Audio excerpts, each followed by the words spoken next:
Assalamualaikum warahmatullahi wabarakatuh. Bertemu kembali di mata pelajaran kimia, bab yang ketiga, struktur atom dan sistem periodik. Pada pertemuan sebelumnya, kita sudah membahas tentang partikel penyusun atom dan lambang atom. Pada pertemuan hari ini, kita akan membahas dua pembahasan, yaitu yang pertama, isotop, isobar, isoton, dan konfigurasi elektron. Untuk pembahasan kali ini memang agak butuh pemahaman ya, jadi silakan kalau belum paham diulang-ulang terus videonya, atau bisa mencari referensi lain, atau bisa juga nanti bertanya ke ibu via WhatsApp ya. Baik, kita akan membahas yang pertama, yaitu isotop, isobar, isoton. Ini masih tentang atom, menyambung dengan pertemuan yang kemarin. Yang pertama yaitu isotop. Pengertian isotop adalah unsur-unsur sejenis yang memiliki nomor atom sama tetapi nomor masanya berbeda, atau unsur-unsur sejenis yang memiliki jumlah proton sama tetapi neutronnya berbeda. Jadi isotop itu kata kuncinya isotop P terakhirnya, berarti proton sama. Proton itu apa? Proton itu kemarin yang dilambangkan dengan Z atau angka yang di bawahnya. Jadi kata kuncinya untuk isotop ini adalah nama unsurnya sama. Di sini kita lihat unsurnya oksigen, oksigen, oksigen. Kemudian di sini kita lihat nomor atomnya 8, 8, 8, sedangkan nomor masanya berbeda. Ini yang disebut dengan isotop. Protonnya sama atau nomor masanya berbeda, nomor atomnya sama. Ini yang disebut dengan isotop. Kemudian yang kedua, isobar. Isobar itu kebalikan dari isotop, adalah unsur yang berbeda. Jadi kata kuncinya di sini, kalau tadi isotop itu unsurnya sama, sekarang unsurnya berbeda. Yang sama apanya? Yang sama adalah nomor masanya. Nomor atomnya beda, nomor masanya sama. Sekarang di sini kita lihat yang satu unsurnya Na, yang satu unsurnya Mg. Yang sama adalah nomor masanya, angka yang di atas. 24 Na, nomor massa dari Mg juga 24. Maka ini disebutnya isobar. Ya. Kemudian yang ketiga, isoton. Kalau isoton itu terakhirnya isoton, neutron. Nah, berarti isoton itu adalah atom dari unsur yang berbeda. Ini unsurnya berbeda, berarti nomor atomnya juga berbeda, tetapi mempunyai jumlah neutron sama. Sekarang kita lihat contohnya di sini, C, karbon dan nitrogen. Di sini nomor atomnya beda, 16, 17. Kemudian nomor masanya juga berbeda, yang satu 13, yang satu 14. Yang sama apa dari kedua unsur ini? Yang sama adalah neutronnya. Neutron itu adalah selisih angka atas dengan angka bawah. Kita cek satu persatu. 13 dikurangi 6, 7. 14 dikurangi 7, 7. Jadi neutronnya sama. Itu disebut dengan isoton. Ya. Pembahasan isotop, isobar, isoton cukup. Sekarang kita masuk ke pembahasan konfigurasi elektron. Pengertiannya dulu.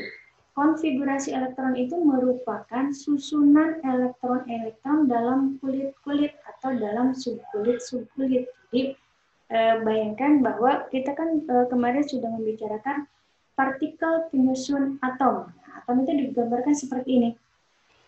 Ada inti atom di tengah yang isinya proton dan neutron, dan ada elektron yang mengelilinginya. Ada kulit-kulit yang mengelilinginya yang berisikan elektron. Kita sudah selesai membahas proton dan neutron. Sekarang kita masuk ke kulit, ke bagian kulitnya. Kita membahas tentang elektron. Elektron di dalam kulit-kulit itu menempati posisi masing-masing. Nah, posisi elektron-elektron di dalam kulit ini disebut dengan konfigurasi elektron, penempatan elektron di dalam kulit-kulit. Nah, pada konfigurasi elektron ini ada dua teori yang akan kita pelajari, yang akan kita bahas. Yang pertama yaitu konfigurasi elektron menurut teori Bohr atau menurut kulit atom, teori kulit atom, dan yang kedua adalah menurut teori orbital. Ini dua-duanya adalah bukan berbeda tetapi melengkapi. Jadi teori atom Bohr ini dia lebih sederhana, tetapi tidak dapat digunakan untuk unsur-unsur yang sudah kompleks. Sedangkan teori orbital ini adalah teori yang paling baru, bisa untuk semua unsur. Artinya teori ini bisa diterapkan untuk semua unsur. Memang lebih ribet sedikit, tetapi ini menjawab semua pertanyaan. Ya. Sekarang kita masuk dulu ke teori yang pertama, konfigurasi elektron menurut teori kulit atom. Nah, kita sudah familiar sekali dengan gambar ini bahwa atom itu terdiri dari inti atom di bagian tengah, kemudian dikelilingi oleh kulit atom yang berisikan elektron. Jadi yang berwarna hijau ini semuanya adalah kulit-kulit atom, ya, yang berlapis-lapis. Nah, tentang konfigurasi elektron berdasarkan kulit atom ini, yang pertama menyatakan bahwa terdiri atas kulit-kulit dengan nomor 1, 2, 3, dan seterusnya. Jadi elektron itu atau konfigurasi elektron itu terdiri dari kulit yang berlapis-lapis. Gitu. Ada kulit pertama, ini yang paling dalam, ini adalah kulit pertama, kemudian dilapisi lagi dengan kulit yang kedua, dilapisi lagi dengan kulit yang ketiga, dan seterusnya. Kulit satu, kulit kedua, kulit ketiga. Kemudian yang kedua, nama kulit. Nama kulit dimulai dari K untuk kulit pertama, kemudian L untuk kulit kedua, dan seterusnya. Jadi, kulit pertama tadi yang paling dalam ini disebutnya kulit K. Disebutnya. Kemudian, kulit yang kedua, yang lapis kedua ini disebutnya kulit L. Kemudian, lapis ketiga disebut kulit M, dan seterusnya. Jadi, dimulai dari huruf K, K, L, M, N, O, dan seterusnya. Kemudian, jumlah elektron pada masing-masing kulit ini ada rumusnya. Jadi setiap elektron pada masing-masing kulit itu ada jumlahnya tersendiri-sendiri. Kemudian berapa rumusnya? Sebanyak 2N kuadrat. N-nya itu merupakan nomor kulit. Jadi kalau kulitnya yang kedua berarti N-nya 2. Kulit pertama N-nya 1. Jadi contohkan misal. Nah, kulit M itu kulit yang ketiga, 1, 2, 3. Berapa jumlah elektron pada kulit ketiga? Nah, berarti N-nya, karena M itu adalah kulit ketiga, maka N-nya sama dengan 3. Maka untuk menentukan elektron maksimum yang berada di kulit ketiga, maka rumusnya 2N kuadrat. N-nya itu adalah 3, maka 2 kali 3 kuadrat. Kalau ada perkalian dan perpangkatan, maka yang dikerjakan dulu adalah perpangkatan. 3 kuadrat dulu. 3 kuadrat adalah 3 dikali 3 sama dengan 9. 2 dikali 9 sama dengan 18. Kita cek di sini. Dari mana sini ya? 1, 2, 3, 4, 5, 6, 7, 8, 9, 10, 11, 12, 13, 14, 15, 16, 17, 18. Jadi, pada kulit ketiga, pada kulit M, ini bisa menampung 18 elektron. Ya. Demikian seterusnya. Nah, kemudian untuk contohnya, di sini ada sebuah tabel, kita diminta menentukan konfigurasi elektron berdasarkan teori kulit atom tadi. Kita isi terlebih dahulu, di sini ada kulit K, kulit pertama, kulit L, kulit kedua, kulit M, kulit ketiga, dan seterusnya. Kita isi dulu di sini di bagian yang kosong ini adalah jumlah elektron maksimal. Jadi berapa di kulit K itu bisa menampung berapa elektron? Rumusnya tadi 2N pangkat 2. Untuk kulit K dengan N sama dengan 1 berarti 2 dikalikan 1 kuadrat. 1 kuadrat sama dengan 1 dikali 1. Berarti 1. 2 dikali 1 sama dengan 2. Maka di kulit K bisa menampung 2 elektron. Dengan cara yang sama, sekarang L itu kulit kedua. Berarti 2 kali 2 kuadrat. 2 kuadrat sama dengan 4. 2 dikalikan 4 sama dengan 8. Maka di kulit L bisa menampung 8 elektron. Di kulit yang M, tadi kita sudah dicontohkan, M itu 3, N-nya maka menampung 14 elektron. Dengan cara yang sama, kita bisa memperoleh elektron maksimal di kulit N, O, dan P. Nah, ini ya. Silakan dihitung kembali, dicek ulang benar apa salah, kemudian sesuai tidak dengan rumusnya. Nah, sekarang kita akan memasukkan elektron-elektron pada unsur Li dan Ca ke dalam konfigurasi elektron ini. Nah, yang dipakai karena ini konfigurasi elektron, maka yang dipakai adalah jumlah elektron. Kita sudah membahas pada lambang unsur bahwa elektron itu adalah sama jumlahnya dengan nomor atom. Maka berarti angka yang di bawah. Jadi di sini Ibu menuliskan Li3Ca20 hanya nomor atomnya saja yang ditulis. Karena jumlah elektron sama dengan nomor atom. Maka untuk unsur Li, kita lihat yang pertama unsur Li, nomor atomnya 3, maka jumlah elektronnya berarti 3. Nah, angka 3 ini akan kita sebarkan ke dalam kamar-kamar ini. Jadi ini kalau kita ibaratkan ini adalah kamar, masing-masing kamar hanya bisa menampung sebanyak ini. Gitu ya. Konfigurasi elektron mudahnya seperti itu. Ini adalah kamar dan hanya bisa menampung sebanyak angka-angka ini. Nah, sekarang kita punya Li dengan jumlah elektron 3, maka kita di kulit pertama hanya boleh masuk 2, ya berarti 2 saja di sini masuk. Karena tidak boleh lebih. Berarti 3 dikurangi 2, sisa berapa lagi? Sisa 1. Maka yang 1 kita masukkan di kulit yang kedua. Seperti itu ya. Mudah ya? Oke, baik. Sekarang kita coba lagi untuk atom unsur Ca dengan nomor atom 20. Maka jumlah elektronnya berarti 20. Kita masukkan ke dalam kamar. Kamar yang pertama hanya boleh menampung 2, maka kita masuk di sini 2. Nah, 20 dikurangi 2 berarti tinggal sisa berapa elektron yang belum masuk? 18. Nah, 18 kita masukkan di kulit yang kedua. Kulit kedua hanya boleh menampung 8 elektron, maka di kulit kedua masuk 8 elektron. Berarti sudah berapa yang masuk? 2, 8, 10. Sudah 10 yang masuk, tinggal sisa 10 elektron lagi. Nah, 10 elektron kita masukkan di kulit ketiga. Kulit ketiga menampung 18, kita masukkan di sini 10. Karena 10 di bawah 18, berarti di sini cukup. Ya, sudah selesai. Nah, di sini ada aturan bahwa kalau pada kulit terakhir, ya pada kolom terakhir, pada kamar terakhir di unsur tersebut, tidak boleh melebihi 8. Ya, jadi misalkan ini, Li paling terakhir angkanya 1. 1 itu kurang dari 8, maka boleh. Kalau lebih dari 8, tidak boleh. Nah, 10 ini lebih dari 8, tidak boleh. Terus kalau tidak boleh bagaimana? Kalau tidak boleh melebihi 8 di kulit terakhir, maka kita bisa melihat elektron maksimal pada kulit sebelumnya.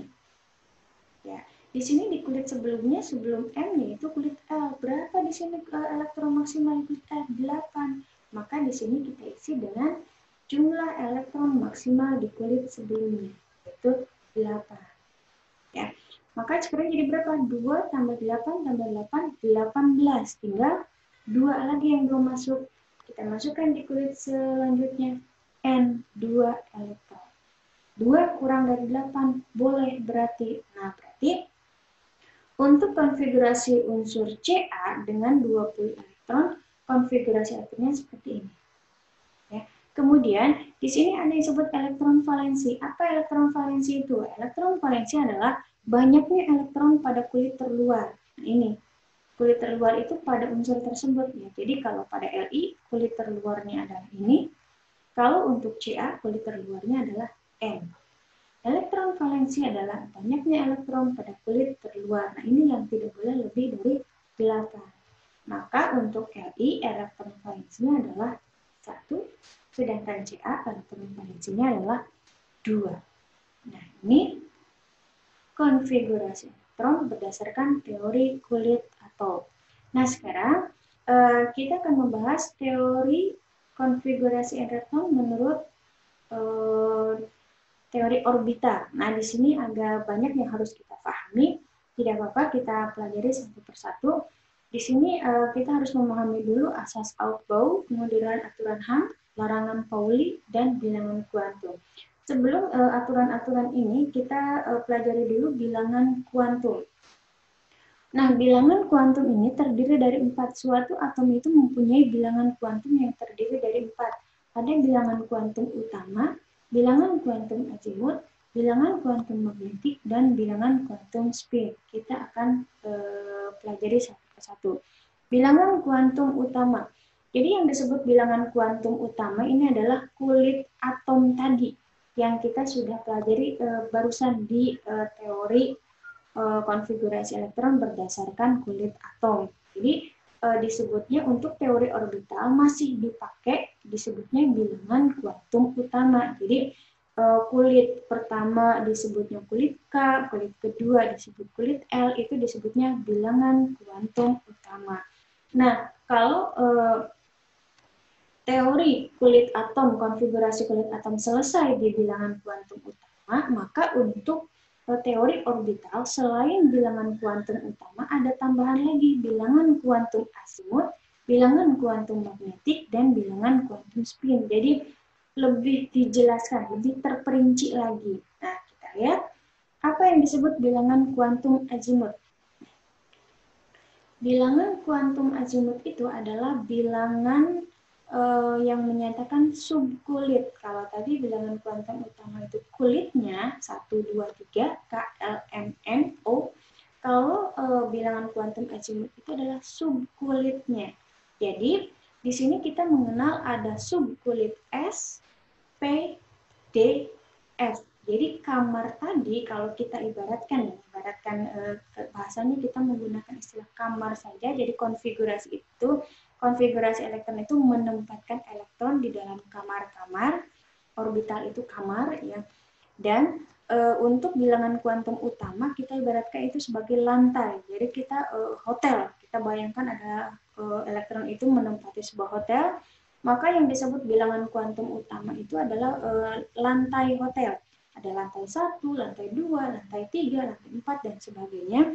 Untuk bilangan kuantum azimut ini adalah subkulit atau disebut juga di dalam lantai itu, di dalam masing-masing lantai itu ada ruangan-ruangan bagian-bagian lagi. Nah, ini disebutnya bagian-bagiannya itu adalah ada tanda orbital S, P, D, F. Nah, ini masing-masing berbeda. Kalau orbital S, subkulit S, dia hanya mempunyai satu kamar. Satu. Nah, ini boleh diisi dengan sepasang elektron. Satu kamar, satu kotak ini bisa diisinya oleh 2 elektron, sepasang saja. Nah, kemudian untuk subkulit P, ini dia ada 3 ruangan. Berarti bisa menampung berapa elektron? Bisa menampung 6 elektron, 3 pasang. Kemudian ada lagi subkulit D. Ini dia terdiri dari 5 kamar, berarti bisa diisi 5 pasang elektron alias 10 elektron.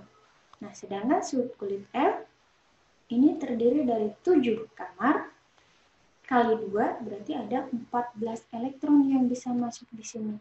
Nah, ini adalah kamar-kamar atau kelas-kelas kamar yang ada di setiap kulit.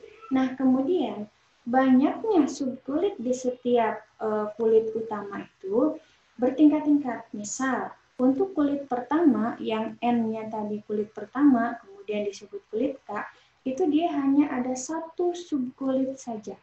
Jadi dia hanya ada kamar S saja satu. Makanya di situ hanya boleh memuat 2. Nah, berarti cocok dengan tadi konfigurasi elektron teori kulit. Di kulit K hanya bisa menampung 2. Kenapa? Karena di situ hanya ada satu kamar S saja. Kemudian di kulit yang kedua ada kamar S dan ada kamar P. Nih, ada kamar S, ada kamar P. Berarti di kulit kedua ada satu kamar yang terdiri dari satu ruangan dan ada satu lagi yang terdiri dari 3 ruang.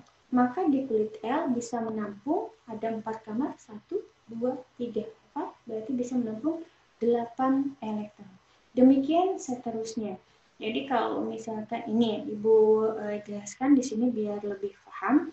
Ini adalah subkulit S, subkulit P, subkulit D. Jadi S ini adalah subkulit S, subkulit P ini dibedakan biar lebih gampang memahami.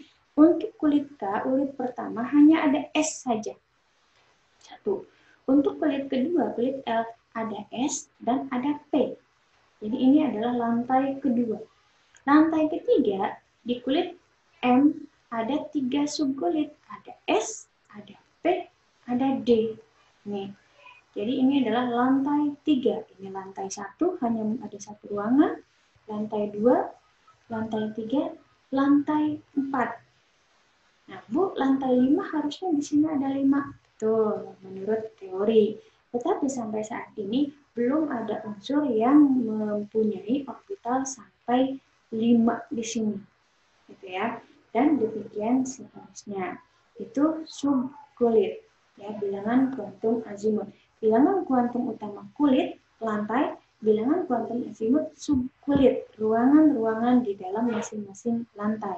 Nah, sekarang untuk magnetik dan quantum spin ini hanya membedakan elektronnya. Kita lihat. Untuk bilangan kuantum magnetik, di sini adalah posisi elektronnya. Jadi, kalau elektronnya subkulit S, dia hanya ada 2 elektron, bentuknya seperti ini. Bagaimana kalau misalkan orbitalnya orbital P, subkulit P, maka posisi elektronnya tidak tumpang tindih, tetapi masing-masing ada yang bersumbu pasangnya ke arah sini, ke arah lurus, dan ke arah ke atas. Jadi ini bilangan kuantum magnetik itu menunjukkan arah elektronnya, gitu ya.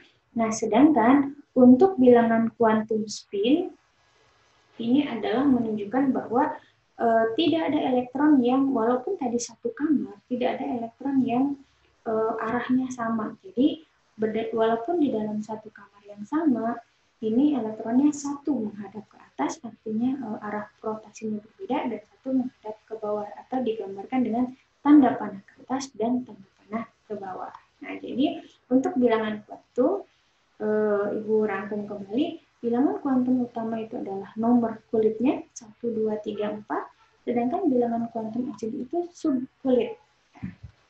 Sedangkan magnetik dan spin ini adalah posisi dari elektronnya.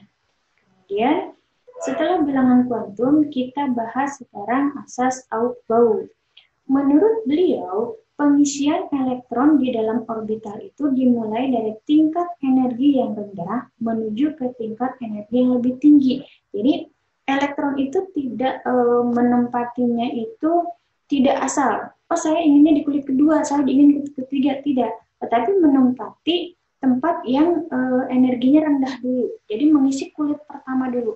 Kalau kulit pertama sudah terisi, baru dia menginjak ke kulit kedua. Nah, makanya kalau kulit pertama sudah penuh, baru kulit kedua terisi, dan seterusnya. Nah, di sini ini adalah asas Aufbau bahwa yang pertama terisi adalah kulit S, kulit pertama subkulit S. Kemudian kalau ini sudah penuh, baru mengisi kulit kedua subkulit S dulu.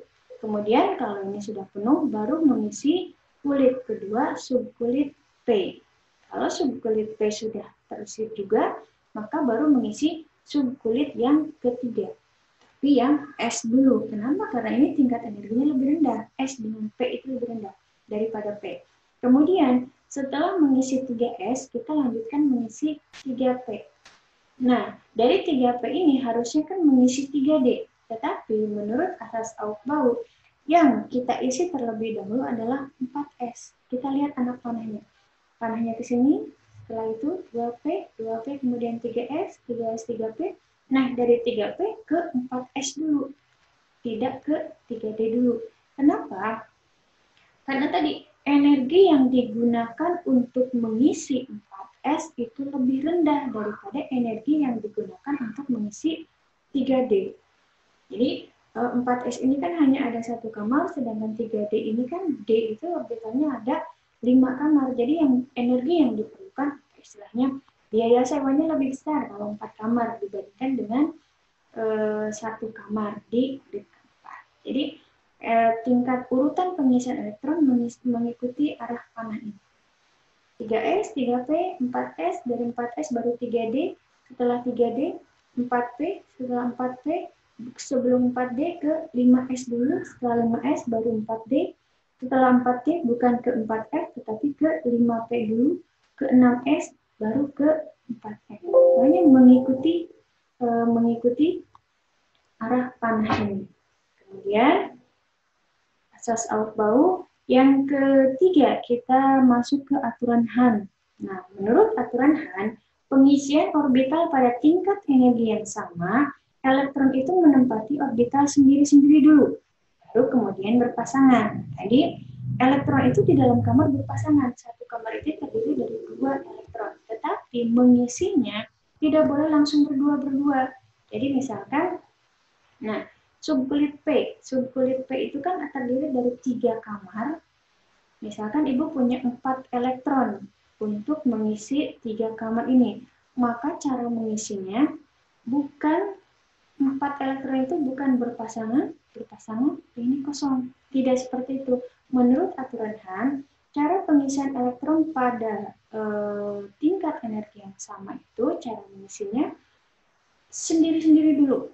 Sendiri, kemudian tiganya sendiri, baru kemudian elektron keempatnya menempati tempat berpasangan. Seperti ini, aturan Hahn. Ya. Kemudian, yang terakhir larangan Pauli. Menurut beliau, tidak ada elektron yang memiliki bilangan kuantum yang sama. Ini konsekuensinya tadi posisinya. Seperti bilangan kuantum spin. Ya. Jadi elektron itu kalau di dalam satu kamar, maka satu menghadap ke atas, satu menghadap ke bawah. Atau kalau yang ibu contohkan tadi dengan anak panah, satu ke atas, satu ke bawah. Ini maksudnya bahwa tidak ada elektron yang memiliki. Nah, kita sudah selesai membahas tentang bilangan kuantum, kemudian asas Aufbau, aturan Hahn, dan larangan Pauli. Nah, sekarang kita akan mencoba membuat atau menyusun suatu konfigurasi elektron berdasarkan teori orbital ini. Di sini Ibu punya contohnya. Kita lihat. Nah, ini adalah lembar konfigurasi elektron yang akan kita coba isi elektronnya menggunakan teori orbital tadi. Di sini Ibu sengaja mencontohkan dengan nomor atom yang sangat besar, yaitu unsur Mt dengan nomor atom 109, berarti mempunyai elektron sebanyak 109. Nah, ini agar kita bisa memahami, kalian bisa memahami di mana posisi bagaimana cara pengisian elektron dengan walaupun dengan angka yang sebanyak ini bisa masuk semuanya di dalam kamar-kamar atau di dalam orbital-orbital ini. Kita mulai bahwa unsur Mt dengan nomor atom 109 berarti dia mempunyai elektron sebanyak 109. Nah, pengisiannya kita mulai dari kulit pertama dulu, kulit K. Di sini ada subkulit S. Satu kamar berarti hanya bisa terisi oleh 1-2 elektron saja. Ya. Maka sisa elektron kita setelah masuk 2 adalah 107. Ya. Kita masuk 107 ini ke dalam kulit yang kedua, kulit L. Ya, kulit L kita isi dulu subkulit S dengan 2 elektron. Kenapa Ibu langsung mengisinya 2? Karena dengan sejumlah elektron sebanyak ini pasti akan muat di dalam seluruh kamarnya. Ya, berarti sekarang sisanya tinggal 105. 105 masuk di subkulit P, ya, 6 elektron masing-masing berpasangan. Maka sekarang elektron kita tinggal 99. Nah, kita ikuti tanda panahnya. Setelah P ini terisi, maka di sini tanda panahnya masuk ke kulit yang ketiga, kulit M, subkulit S. Di sini terisi dengan 2 elektron juga, maka elektron kita tinggal 97. Setelah ini masuk ke subkulit P dengan 6 elektron, berkurang 6, berarti 91 lagi. Dari sini tidak langsung ke 3D, tetapi panahnya suruh mengisi 4S dulu. Nah, kita isi dengan 2 elektron, tinggal 89. Nah, dari sini baru ke 3D. 3D di sini ada berapa ini? 5 kamar, berarti ada 10 pasang yang masuk. Berarti elektron kita tinggal 79. Dari 3D kita diminta mengisi ini 4P. Kita isi 4P, 6 elektron, berarti 73 sisanya. Dari sini kita disuruh mengisi ke 5S terlebih dahulu dengan 2 elektron, maka 71. Dari sini baru kita mengisi ke sini dulu. ke 1, 2, 3, 4D. Ke 4D terlebih dahulu dengan 10 elektron. Berarti elektron kita tinggal 61. Masuk ke berapa ini? 5P. 5P terisi 6, tinggal 55. Di sini masuk ke 6. 6S terlebih dahulu, 2 elektron, tinggal 53. Dari sini masuk ke 4F. Jadi 4F itu memerlukan energi yang sangat tinggi, sehingga sebelum mengisi 4F, di sini bahkan sudah terisi dulu kulit ke-6 yang S-nya, karena untuk mengisi 6S ini energinya lebih rendah dibandingkan untuk mengisi 4F. Biaya sewanya lebih rendah daripada yang banyak kamar ini. Ada 7 kamar, berarti di sini masuk 14 elektron. Berarti sisanya masih 39. Masuk ke di sini 5D 10, tinggal 29. Masuk ke 6P 6 elektron, tinggal 23. Masuk kemudian ke kulit selanjutnya, yaitu kulit ke-7S, tinggal 21. Dari sini masuk ke 5F 14 elektron, tinggal 7. Nah, untuk 7 elektron ini kita masukkan satu persatu, karena menurut aturan Han tadi bahwa pengisian elektron di dalam satu kulit yang sama itu harus sendiri-sendiri dulu. Kenapa harus sendiri-sendiri dulu? Karena ini jumlahnya 7, maka kita masukkan satu persatu. Karena kalau masuk dua-dua, ini pasti ada yang kosong. Ya. Kita masuk untuk 7 elektron itu di kulit ke 1, 2, 3, 4, 5, 6, 6D, 1, 2, 3, 4, 5. Setelah semuanya sendiri-sendiri masuk, baru 6-nya masuk, 7-nya masuk. Nah, konfigurasi elektron untuk 100 elektron pada unsur Mt seperti ini. Nah, bisa kita lihat bahwa untuk kulit K di sini ada 2 elektron, maka K di sini terisi 2 elektron. Kulit L semuanya terisi, berarti ada 8 elektron. Kulit M semuanya terisi, ada 18 elektron. Kulit N semuanya terisi, di sini ada 32. Kemudian kulit O di sini juga ada 32. Kulit P jumlahnya semua ada 15, dan kulit terakhir ada Q yang jumlahnya 2. Nah, angka-angka ini kemudian kita masukkan ke dalam tabel ini. Jadi unsurnya berarti unsur Mt, jumlah elektronnya 109, konfigurasi elektronnya KLMNOPQ, isi sejumlah angka yang ini. Elektron valensinya elektron pada kulit terakhir. Di sini kulit terakhir yang terisi adalah kulit Q. Berarti elektron valensinya adalah 2. Golongan dan periode dikosongkan terlebih dahulu, akan kita bahas minggu depan. Dari Ibu untuk pertemuan yang sekarang cukup sekian. Kalau ada yang kurang paham boleh ditanyakan melalui WhatsApp atau silakan videonya diulang-ulang. Cukup sekian. Assalamualaikum warahmatullahi wabarakatuh.